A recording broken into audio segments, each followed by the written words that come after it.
안녕하세요. 저는 하루하루 열심히 살아가고 있는 50대 여성입니다. 저의 머리 아픈 사정을 적어봄으로써 혹시나 현명한 조언을 받아볼 수 있지 않을까 욕심을 내봅니다. 거두절미하고 먼저 밝히는 것은 제가 결혼을 2번 했다는 사실입니다.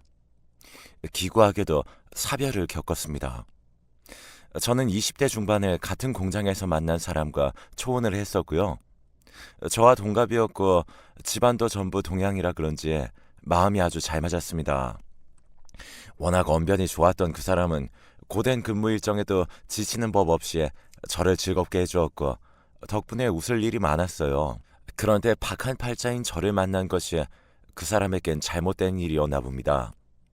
결혼하고 반년도 안 되어서 큰일이 닥쳐왔어요. 좋은 남편이었을 뿐만 아니라 효자이기도 했던 그 사람은 부모, 형제, 조카들과 가족 나들이를 떠났다가 영영 돌아오지 못했습니다. 세월이 흐른 지금에서도 결코 무뎌지지 않는 대형 사고가 있었습니다. 저는 그 사고가 나자마자 즉사한 것이었기를 간절히 기도하며 살았어요. 멀쩡히 살아있는데 빠져나오지 못하고 전복된 차 안에서 다 죽었다고 생각하면 미칠 것만 같았죠. 어렸던 나이에 제가 감당할 수 있는 비극이 아니었고 그 후로 그 집안 사람들과는 아예 연을 끊었습니다. 서로가 보지 않고 사는 것이 낫기 때문입니다. 작은 지역 안에서 혹시라도 만나게 될까봐 겁이 나서 이듬해에 이사까지 했습니다. 누군가 그 일을 저에게 꺼낸다고 생각만 해도 숙연해졌기 때문에 연고가 있는 곳에서 계속 산다는 건 도저히 엄두가 안 났죠. 어떻게든 살아가다 보니 제 마음의 상처를 어루만져주는 상대가 나타났습니다. 그뿐만 아니라 저의 어려운 집안 사정까지 모두 끌어안아주는 사람이었어요. 혼자 조용히 늙어 죽을 생각만 하고 살았었는데 그런 제 결심을 바꿔놓을 만큼 다정하고 멋진 남자였어요. 제 나이 딱 40이 되던 해에 재혼을 하게 되었습니다. 남편에게는 딸이 3명 있었어요. 배 아파 낳아본 자식 1명도 없는 처지인데 무려 3명이라니. 처음에는 걱정이 앞섰으나 시간이 지날수록 그래도 아들보다 딸이 낫겠다는 생각이 들었습니다. 그래서 결혼까지 하게 되었던 거고요. 그게 얼마나 아니란 생각이었는가를 지금에서야 처절히 깨달으며 이런 글을 쓰고 있다는 게 정말 인생은 아이러니한 것 같습니다. 재혼 당시 첫째가 고2였고 둘째와 셋째가 각각 중3, 중2였어요. 저는 몰랐던 거예요. 극심한 학업 스트레스와 사춘기를 맞이한 이 나이대의 아이들이 얼마나 예민한 감수성을 가지고 있는지요. 아이들 친모는 췌장암으로 명을 달리한 바 있습니다. 발견하고 4개월이 채 되지 않아 세상을 떴다고 해요. 저희 남편은 방황하는 마음을 기댈 곳이 없어서 열심히 일만 하면서 슬픔을 이겨내려고 했다는데요. 그러다 보니 오히려 아이들과 정서적인 유대가 약해졌던 모양입니다. 저와 재혼하면서 아이들에게 친근한 엄마가 되어달라고 착하게 잘해주지 않아도 되니까 사이가 가까웠으면 좋겠다고 남편이 그렇게 강조했던 이유가 있었던 거죠.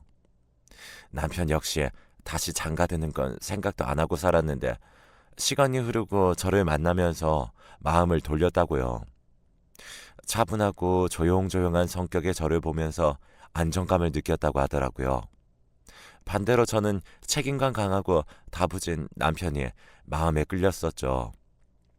심사숙고한 끝에 성사된 재혼이었으니 저와 남편의 사이는 아무런 문제가 없었습니다. 늘 고민되는 것이라면 애들이었어요. 세 딸아이들의 입장에서 보면 저는 아빠의 여자친구랍시고 자꾸 기웃거리던 아줌마가 어느 날부터 자기들 엄마가 되었다고 통보한 셈이었으니 어렵고 싫은 존재일 게 분명했습니다. 그래서 제가 초반에 애들에게 선수치면서 당부한 게 있었죠. 나를 굳이 엄마라고 부르지 않아도 돼. 너희들한테 강조하지 않을게. 나중에 내가 엄마라고 생각이 되면 그때 편하게 엄마라 불러주면 좋겠어. 제가 그렇게 말하니까 애들도 놀라는 눈치였어요.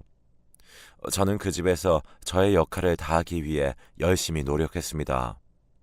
부지런하게 남편의 내조를 하고 애들한테 늘 따뜻하고 맛있는 밥만 차려주었어요. 저에게 비록 애들이 복잡한 고충을 털어놓지 않더라도 적당한 유대감을 쌓아가고 있었습니다. 그렇게 새로운 가정이 만들어지고 무난하게 시간이 흘러가고 있었죠.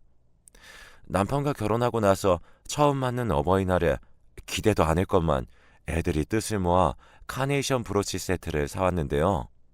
그 작은 소품 하나를 가지고 저는 눈물이 터져서 안방 화장실에 혼자 들어가서 한참을 울었네요. 당연하게도 살면서 카네이션을 받아보는 게 처음이었고 인생의 2막을 잘 시작했다는 안도감이 그제야 밀려와서 감동의 눈물을 흘렸죠.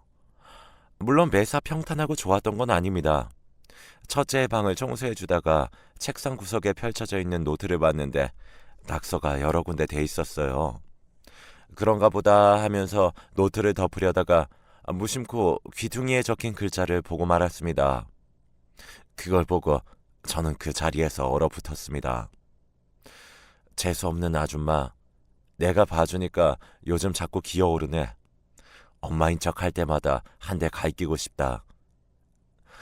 너무 놀라서 정확히 기억하지 못해도 키득거리며 비웃는 말이었던 것과 저에게 기어오른다는 표현을 썼던 것만은 선명합니다. 괜히 봤다 싶어 후회가 들었어요.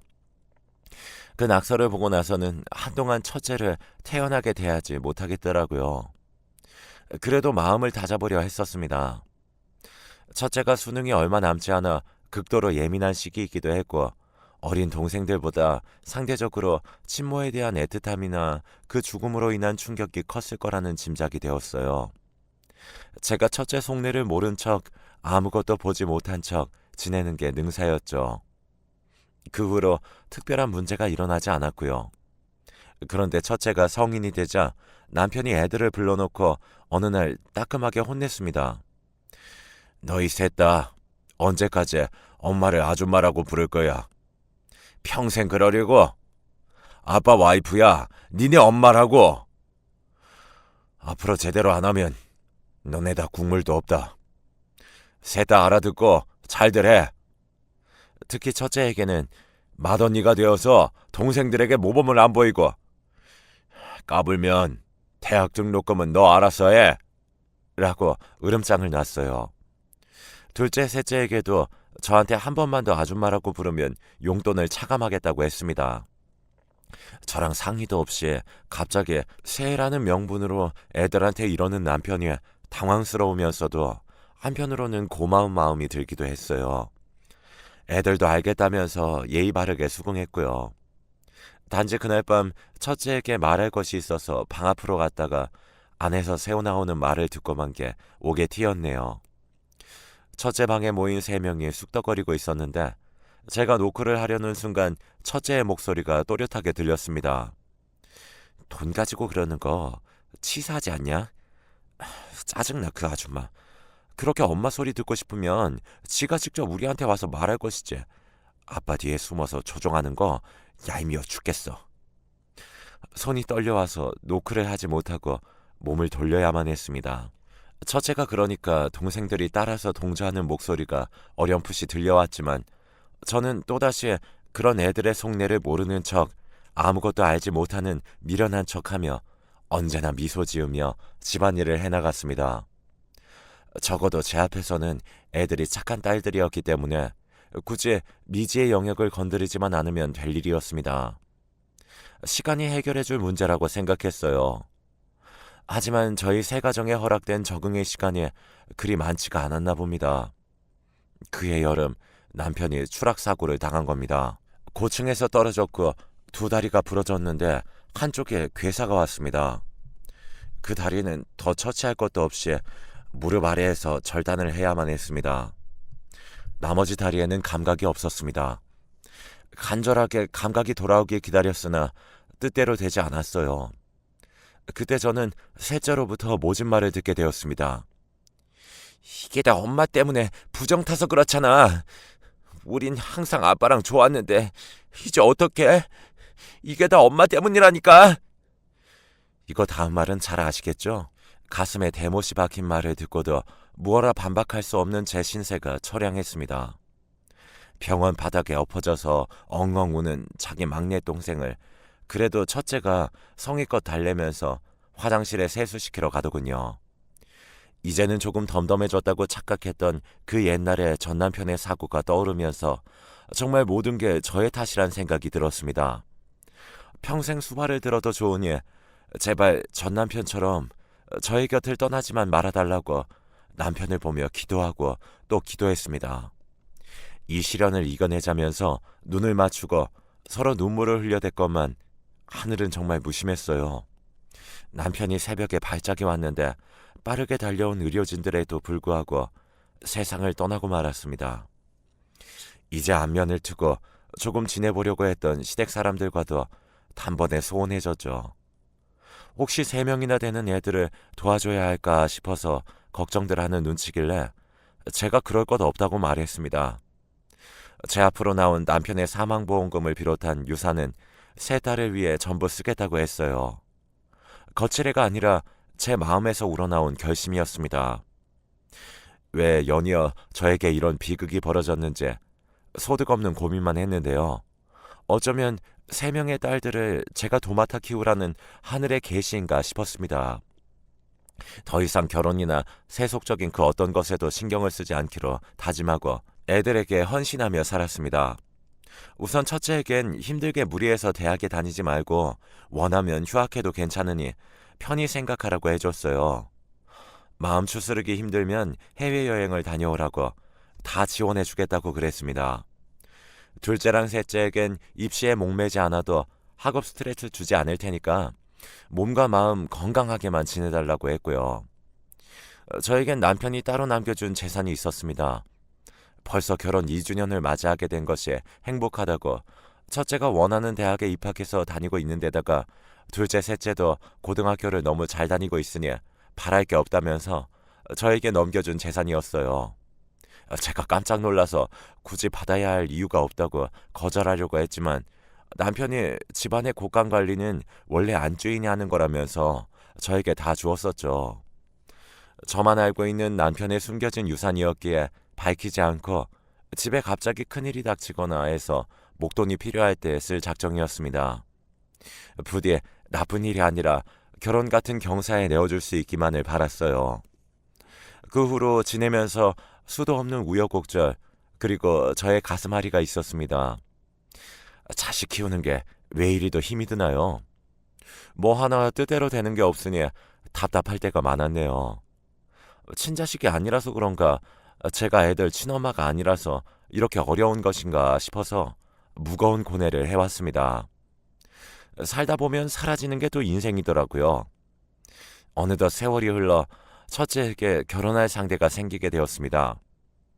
몇 번 대상을 바꿔가면서 연애를 한다 싶더니 기어코 결혼을 하겠다는 얘기를 저한테 하더라고요. 사실상 통보에 가까운 얘기였어요. 저는 너무나 갑작스럽긴 했지만 상대방 나이가 첫째보다 훨씬 연상이라는 것이 우선 염려가 됐어요. 6살이나 위라니까 조금 걱정스러웠네요. 둘이서 대화는 잘 통하니? 엄마는 아빠보다 12살이나 어린데 결혼하셨던 거잖아요. 제 경우보다 2배나 더 차이 나셨으면서 띠동갑도 아니고 6살이면 거의 친구죠. 첫째의 말에 민망해지더라고요.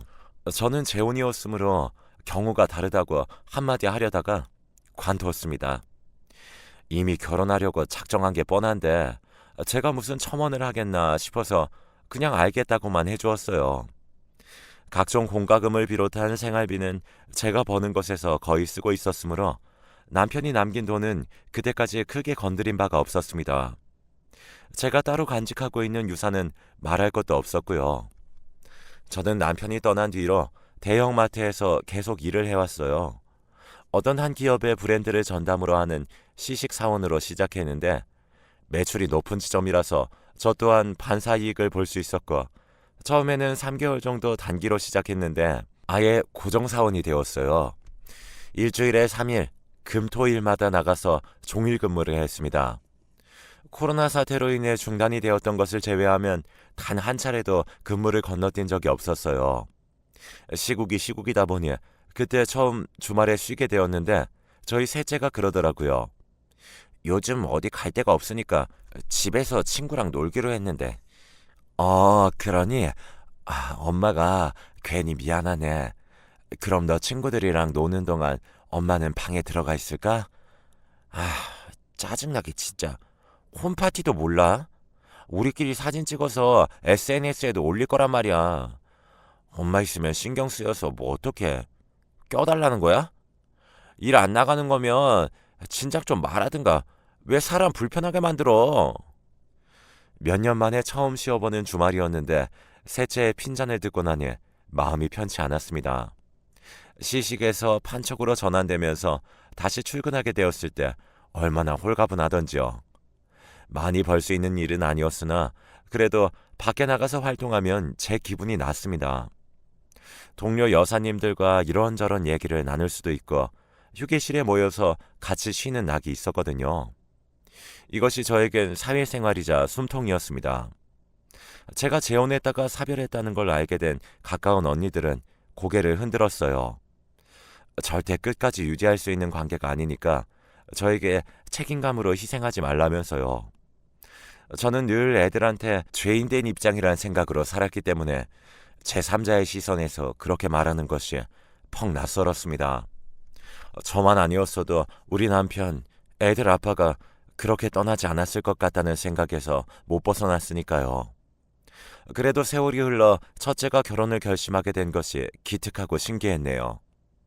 둘째가 만년 취업준비생에 셋째는 아직 꿈조차 없다고 말하는 것이 저의 속을 문드러지게 만들긴 했으나 모두 다 건강하면 그것으로 또한 보람이었습니다. 첫째가 결혼을 하고 둘째, 셋째도 자리 잡고 나면 또 일상이 어떻게 달라질지 기대가 되긴 했어요. 이런 건 역시도 시간이 해결해 주리라 오로지 시간만이 약이라는 생각을 할 무렵이었습니다. 저로 하여금 이렇듯 머리를 싸매고 사연까지 내놓게 만드는 일이 벌어지고 말았어요. 주말에 마트에서 판촉 행사 업무를 하고 있는데 문득 낯익은 얼굴이 보이는 겁니다.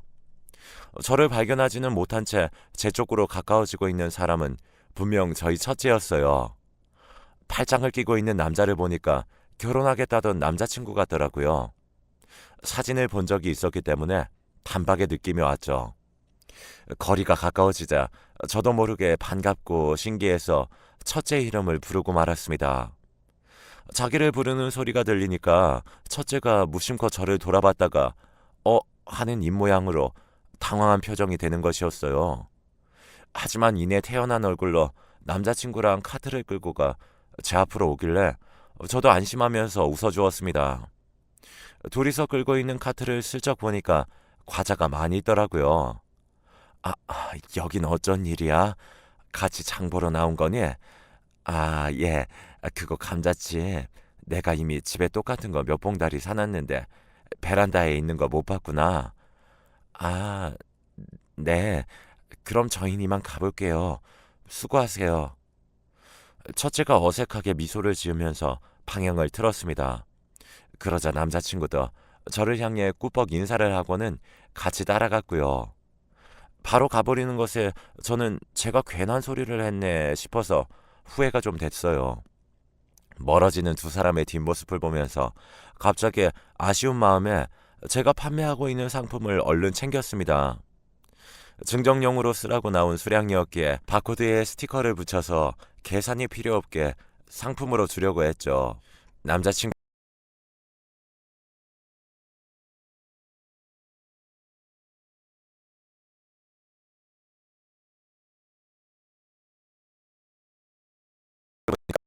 왠지 이런 걸 잘 먹을 것 같아서 좋아할 것 같다는 생각이 들었고요.